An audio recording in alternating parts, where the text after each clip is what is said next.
மாண்புமிகு துணைநிலை ஆளுநர் திரு சி.பி. ராதாகிருஷ்ணன் அவர்கள் 1/4/2024 அன்று மகாகவி பாரதியார் நினைவு அருங்காட்சியகம் மற்றும் ஆய்வு மையத்தை பார்வையிட்டார். அருங்காட்சியகத்தில் வைக்கப்பட்டுள்ள சுப்பிரமணிய பாரதியார் மற்றும் செல்லம்மாள் உருவப்படங்களுக்கு மலர் தூவி மரியாதை செலுத்தினார். பாரதியாரின் வாழ்க்கை வரலாற்று நிகழ்வுகள் மற்றும் அவரது வாழ்க்கை குறிப்புகள் குறித்து அருங்காட்சியக அதிகாரிகள் விளக்கினார்கள். பாரதியார் புதுச்சேரியில் வாழ்ந்த காலகட்டத்தில் எழுதிய படைப்புகளை தனியாக பட்டியலிட்டும் தொகுத்தும் வைக்குமாறு துணைநிலை ஆளுநர் அதிகாரிகளுக்கு அறிவுறுத்தினார். மேலும் பாரதியும் பாரதிதாசனும் புதுச்சேரியில் வாழ்ந்த காலத்தில் சேர்ந்து எடுக்கப்பட்ட புகைப்படங்களை சேகரிக்கும்படியும் அதற்கான தகவல் பொதுமக்களுக்கு சென்று சேரும் விதமாக அறிவிப்பு மற்றும் விளம்பரம் கொடுத்து கேட்டு பெறுமாறும் அறிவுறுத்தினார்.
அதனைத் தொடர்ந்து நடைப்பயணமாக புரட்சி கவிஞர் பாரதிதாசன் நினைவு அருங்காட்சியகத்திற்கு வந்து சேர்ந்தார்.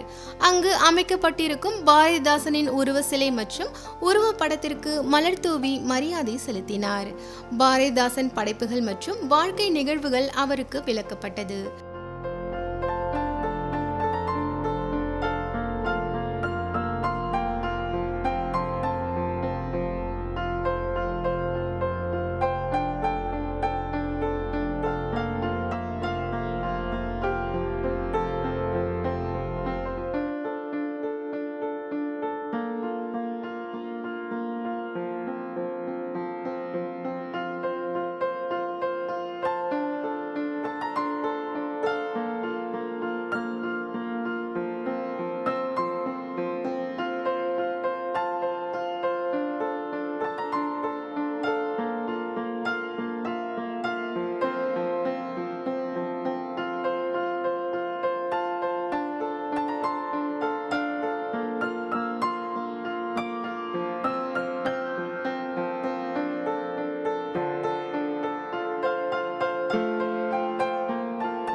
தொடர்ந்து செய்தியாளர்களிடம் துணைநிலை ஆளுநர் அவர்கள் பேசுகையில், தமிழ் ஆளுமையில் பாரதியாரும் பாரதிதாசனும் கம்பனுக்கு பிறகு பிறந்த மகத்தான கவிகள்.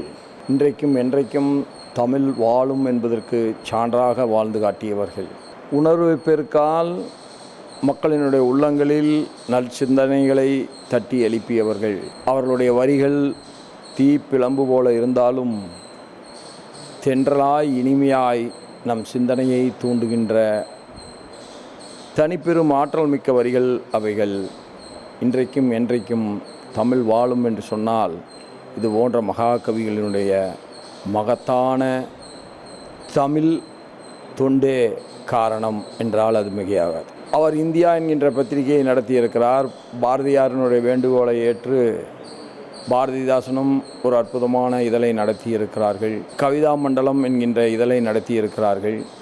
நிச்சயமாக இந்த இரண்டு பெயரையும் இணைத்து ஒரு புதிய மாத இதழ் புதுச்சேரி அரசின் சார்பாக வர வேண்டும் என்கின்ற சிந்தனை இங்கே வந்து இவருக்கு பிறகு என்னுடைய உள்ளத்திலே எழுந்திருக்கிறது. அதுக்கு ஒரு செயல் வடிவத்தை நிச்சயமாக விரைவிலே தருவோம். மகத்தான மனிதர்கள் நடந்த பூமியில் நாமளும் நடந்து சென்றோம் என்று சொன்னால் நமக்கு ஒரு புண்ணியம் தானே. பாண்டிச்சேரி சுற்றுலாத்துறையின் மூலமாகவும் தமிழக அரசு துறையின் மூலமாகவும் இங்கே வருகின்றவர்கள் அத்தனை பேரும் இங்கே வர வேண்டும் என்பதற்கும் இந்த இரண்டு இல்லங்களிலும் எல்லோருக்கும் இதனுடைய முக்கியத்துவம் தெரிகின்ற விதமாக அத்துணை முயற்சிகளும் மேற்கொள்ளப்படும். அதனைத் தொடர்ந்து சுதந்திர போராட்ட வீரர்கள் சுப்பையா சரஸ்வதி நினைவு இல்லத்தை பார்வையிட்டு அவர்களது சிலைக்கு மலர் தூவி மரியாதை செலுத்தினார். இந்நிகழ்வில் கலை மற்றும் பண்பாட்டுத்துறை செயலர் திரு நெடுஞ்செழியன் அவர்கள், இயக்குனர் திரு கலியபெருமாள் மற்றும் அதிகாரிகள் உடனிருந்தனர்.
புதுச்சேரி விடுதலை பெற்ற காலத்தில் அதனை இந்தியாவுடன் இணைப்பதற்கான வாக்கெடுப்பு நடைபெற்ற வரலாற்று சிறப்புமிக்க கீழூர் நினைவிடத்தை மாண்புமிகு துணைநிலை ஆளுநர் திரு சி.பி. ராதாகிருஷ்ணன் அவர்கள் 2/4/2024 அன்று பார்வையிட்டார்.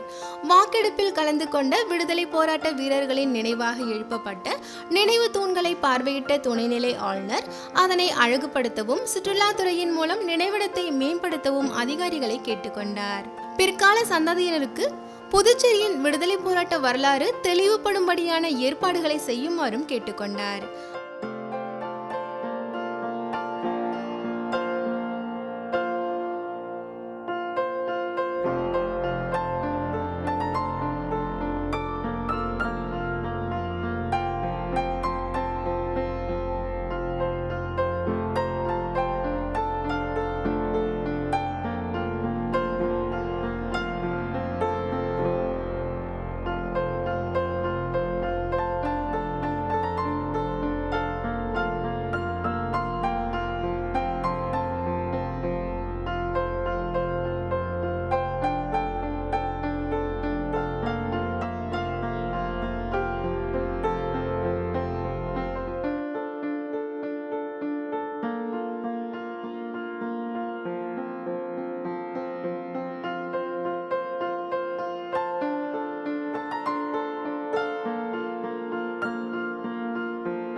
நெஞ்சத்தில் தீக்கணலாய் இருக்கின்ற தேசபக்த உணர்வு மக்கள் எவ்வளவு ஏழ்மையில் இருந்தாலும் அதை தாண்டியும் இந்திய ஒற்றுமைக்கு அறைகூவல் விடுக்க முடியும் என்கின்ற வரலாற்றை பதித்த இடமாக நம்முடைய கீழூர் கிராமம் இருக்கிறது.